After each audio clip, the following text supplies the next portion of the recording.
السلام علیکم اسٹوڈنٹس، مطالعہ پاکستان جماعت دہم باب نمبر 7 جس کا نام ہے پاکستان کی معاشی ترقی، جس کو انگلش میں کہتے ہیں اکنامک ڈیولپمنٹ آف پاکستان۔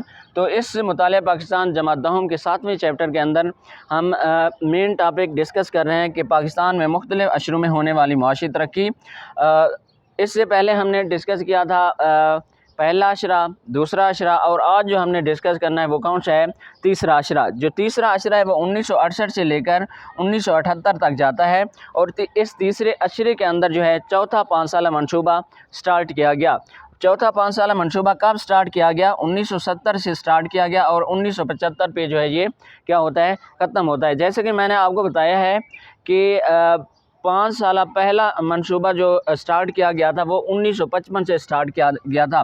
1955 کو پہلا 5 سالہ منصوبہ، 1960 کو دوسرا 5 سالہ منصوبہ، 1965 کو جو ہے تیسرا 5 سالہ منصوبہ، اور 1970 کو جو ہے چوتھا 5 سالہ منصوبہ سٹارٹ کیا گیا۔ اچھا، ان 5 سالہ منصوبوں کو یاد کرنے کے لیے آپ لوگوں نے ایسا کرنا ہے کہ پہلا جو ہے کب سٹارٹ ہو رہا ہے؟ پہلا 5 سالہ منصوبہ جو ہے 1955 سے سٹارٹ ہو رہا ہے، پھر اس کے اندر جو ہے 5 ایڈ کریں، 5 سال ایڈ کریں، کتنا ہوتا ہے؟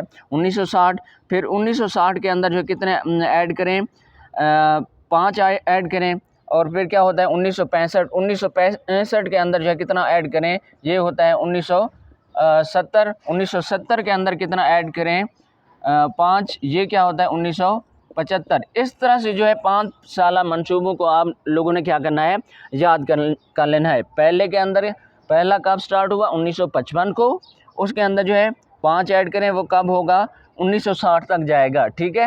1960 کو جو ہے پہلا ختم ہو رہا ہے، پھر 1960 سے کیا ہوگا؟ 5 سال آگے والے کاؤنٹ کریں، مطلب کہ 1960 سے جو ہے دوسرا 5 سالہ منصوبہ سٹارٹ ہوگا، اور کب ختم ہوگا؟ 1965 پہ، اور پھر 1965 کے اندر جو ہے 5 جمع کریں، کب یہ ختم ہوگا؟ 1970۔ پھر 1970 کے اندر جو ہے 5 جمع کریں۔ اس طرح سے جو ہے آپ کیا کرتے جائیں؟ 5 سالوں کا اضافہ کرتے جائیں، اس طرح سے جو ہے آپ کو 5 سالہ منصوبے جو ہیں یاد ہوتے جائیں گے۔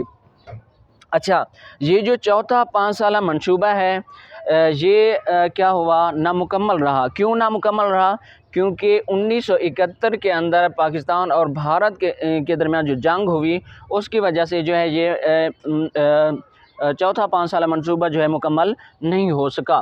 اور اس کے اندر جو ہے ایک اور مسئلہ بھی ہوا تھا کہ 1971 کی جنگ کے دوران جب پاکستان اور بھارت کے درمیان جنگ ہوئی تو بنگلہ دیش ایک ملک بن گیا، مطلب کہ جو مشرقی پاکستان تھا، پاکستان کا جو مشرقی حصہ تھا وہ مغربی پاکستان سے علیحدہ ہو گیا، اور پاکستان جو ہے شکست سے دوچار ہو گیا، اور اس طرح سے جو ہے پاکستان کے اندر کافی انتشار پھیلا، مطلب کہ کافی سارے مسائل نے جنم لیا، کیونکہ جنگ کے دوران جب ایک حصہ جو ہے علیحدہ ہو جائے تو جو منصوبے چل رہے ہوتے ہیں ان کو مکمل کرنا ناممکن ہو جاتا ہے۔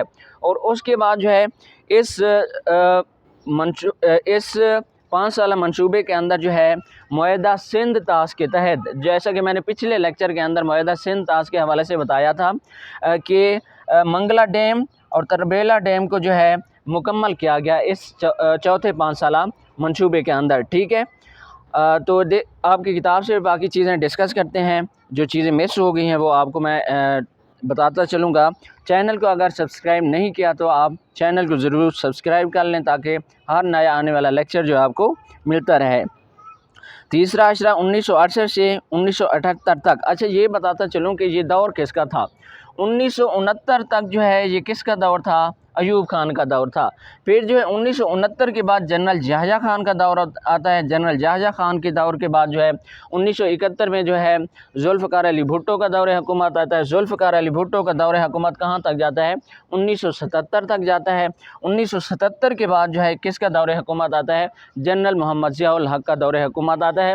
مطلب کہ جہاں پہ جو ہے 3 قسم کی حکومتوں نے جو ہے اس تیسرے عشرے کے اندر کام کیا۔ تیسرے عشرے میں چوتھا 5 سالہ منصوبہ 1970 تا 1975 شروع ہوا، جو 1971 کی پاک بھارت جنگ کی وجہ سے نامکمل رہا۔ مشرقی پاکستان کی علیحدگی کے بعد ملک کو بے پناہ داخلی، خارجی اور مالی مسائل سے دوچار ہونا پڑا۔ مشرقی پاکستان جو آج کا بنگلہ دیش ہے، اس کو کیا کہتے تھے؟ پہلے مشرقی پاکستان کہتے تھے۔ جو آج کا پاکستان ہے اس کو کیا کہتے تھے؟ مغربی پاکستان کہتے تھے۔ تو 1971 میں جب پاکستان اور بھارت کے درمیان جنگ ہوئی تو مشرقی پاکستان جو ہے مغربی پاکستان سے کیا ہو گیا؟ علیحدہ ہو گیا، جس کی وجہ سے مغربی پاکستان کے اندر جو ہے کافی سارے مسائل نے جنم لیا اور کافی سارے منصوبے جو ہیں وہ تکمیل کو نہیں پہنچ سکے، مکمل نہیں ہو سکے۔ اس وقت کی حکومت نے زرعی اور صنعتی اصلاحات متعارف کرائیں۔ معاہدہ سندھ طاس کے تحت 2 بڑے ڈیم منگلہ اور تربیلا ڈیم مکمل ہوئے۔ رابطہ نہریں تعمیر کی گئیں۔ رابطہ نہریں کہتے ہیں کہ ایک دریا سے جو ہے دوسرے دریا کے اندر جو ہے ایک دریا سے نہر نکالنا اور دوسرے دریا تک لے کے جانا، مطلب کہ وہ کیوں نکالی جاتی ہیں کہ اگر کسی دریا کے اندر پانی کم ہے اور ایک دریا کے اندر پانی زیادہ ہے، زیادہ پانی والے دریا سے نہر نکال کے کم پانی والے دریا کے اندر کیا کیا جاتا ہے؟ پانی ڈالا جاتا ہے۔ ان کو کیا کہتے ہیں؟ رابطہ نہریں کہتے ہیں۔ نئے اور پرانے بیراج مکمل کیے گئے۔ اچھا، نئے اور پرانے بیراج مکمل کیے گئے۔ بیراج کیا ہوتے ہیں؟ جہاں پہ جو ہے پانی کو کنٹرول کیا جاتا ہے، بند کیا جاتا ہے، کم زیادہ کیا جاتا ہے کہ کن علاقوں کی طرف پانی چھوڑنا ہے، کن علاقوں کی طرف جو ہے پانی روکنا ہے۔ تو وہاں پہ جو ہے ایک کنٹرول سسٹم ہوتا ہے جس کو کیا کہتے ہیں؟ بیراج کہتے ہیں۔ اس طرح آب پاشی کی صورتحال میں بہتری آئی۔ حکومت کی صنعتوں کو قومی تحویل میں لینے کی پالیسی نے صنعتی ترقی پر بڑے منفی اثرات مرتب کیے۔ قومی تحویل میں کہ حکومت نے کیا کیا؟ جو پرائیویٹ صنعتیں تھیں، جو پرائیویٹ ادارے تھے، ان کو کیا کر دیا؟ سرکاری بنا دیا زور زبردستی پہ، جس کی وجہ سے صنعتوں پر جو ہے برے اثرات پڑے، جس کی وجہ سے جو ہے کافی مسائل نے جنم لیا۔ برآمدات نئی سرمایہ کاری رک گئی کیونکہ لوگ ڈر گئے جب کسی کی پرائیویٹ چیزیں جو ہے پرائیویٹ کاروبار کو سرکاری بنا دیا جائے گا ایسے خام خواہ، تو لوگوں نے جو ہے کاروبار کرنا چھوڑ دیا پاکستان کے اندر اور سرمایہ کاری مطلب کہ پیسہ لگانا چھوڑ دیا کیونکہ لوگ ڈر گئے۔ صنعت کار بد دل ہو کر اپنا سرمایہ صنعتوں سے نکالنے لگے۔ برآمدات میں اضافے کے لیے روپے کی قدر میں کمی کی گئی کہ دوسرے ممالک کی طرف چیزوں کو بیچنے کے لیے روپے کی قدر میں کیا کی گئی؟ کمی کی گئی، مطلب کہ کرنسی جو ہے کم کر دی گئی، جو کہ ایک غلط فیصلہ تھا۔ خام قومی پیداوار میں 4.8% سالانہ کی شرح سے اضافہ ہوا۔ صنعتی ترقی 5.5% سالانہ رہی۔ زراعت میں ترقی 2.4% سالانہ کی شرح سے ہوئی۔ سرمایہ کاری کی شرح 21.8% سالانہ رہی، جبکہ نجی سرمایہ کاری خام قومی پیداوار کا 4.8% رہی۔ تو اسٹوڈنٹ، یہ تھا ہمارا تیسرا اشرہ جو آج ہم نے ڈسکس کیا ہے۔ کل انشاءاللہ ہم چوتھا اشرہ ڈسکس کریں گے۔ چینل کو ضرور سبسکرائب کر لیں، ویڈیو کو لائک کریں۔ اللہ حافظ۔